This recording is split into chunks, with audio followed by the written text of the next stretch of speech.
ဒီနေ့ကတော့ kimchi လေးလုပ်ဖြစ်ပါတယ်ပထမအဆုံးမုံညင်းဖြူလေးတွေကိုစားသိပ်တာလေးဗီဒီယိုမရိုက်လိုက်တဲ့အတွက်မုံညင်းဖြူလေးတွေစားသိပ်ပြီးတော့တနားရီကြာတဲ့အခါမှာရေဆေးတာလေးပဲပါသွားပါတယ်ရေဆေးအောင်ဆေးပြီးတော့ရေလေးပြောင်းညှစ်ထားပါတယ်ပြီးရင်တော့အနှစ်လေးချွအောင်ကျက်သွန်နီထည့်ပါမယ်ကျက်သွန်ဖြူဂျင်းထည့်ပါမယ်ဆန်မုံရဲ့တကြားရဲ့ရေကြိုထားတာထည့်မယ်ဒါကမုံညင်းဖြူနဲ့ခါချက်ဦးကျက်သွန်မိတ်ကလေးလှီးထားတာပါအနှစ်ကလေးစလုပ်ဖို့အတွက်မုံညင်းဖြူနဲ့ခါချက်ဦးလှီးထားတာတွေကိုဆန်မုံကြိုထားတာလေးတွေထည့်ပါမယ်ပြီးရင်ကိုရီးယားတစ်စိအယောင်တင်မှုံလေးထည့်ပါမယ်ပြီးတော့ကိုရီးယားပဲငပိငရုံနှစ်လေးထည့်ပါမယ်ကိုဂျူဂျန်လို့ခေါ်မယ်ထင်တယ်ရှင်ကျမတို့တိထားမသိဘူးပေါ့နော်အဲ့ဒါလေးကတော့ကိုရီးယားမိတ်မရှိတဲ့အတွက်ဗမာမိတ်ကလေးထည့်လိုက်ပါတယ်ပြီးရင်ကျက်သွမိတ်လေးထားတာတွေကိုထည့်ပါမယ်ပြီးရင်တော့အရသာအပေါ့အငံအတွက်ငံပြာရည်လေးနည်းနည်းထည့်ရပေါ့နော်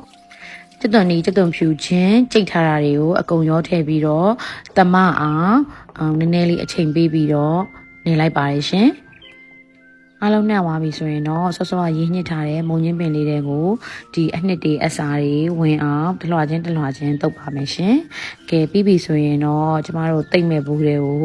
ကြစ်တိတ်ကလေးဖြစ်အောင်ထည့်လိုက်ပါတယ်မုံညင်းချင်းတွေအကုန်လုံးကမုံညင်းထုတ်တွေအကုန်လုံး9ပိတ်သားရှိပါတယ်ရှင်နောက်နေ့ရက်လောက်နေရင်ဘလို့အရသာလေးဖြစ်မလဲဆိုတာပြန်လာပြီးပြောပြပေးပါမယ်ရှင်အဆုံးထိကြည့်ရှုပေးလို့ကျေးဇူးပါ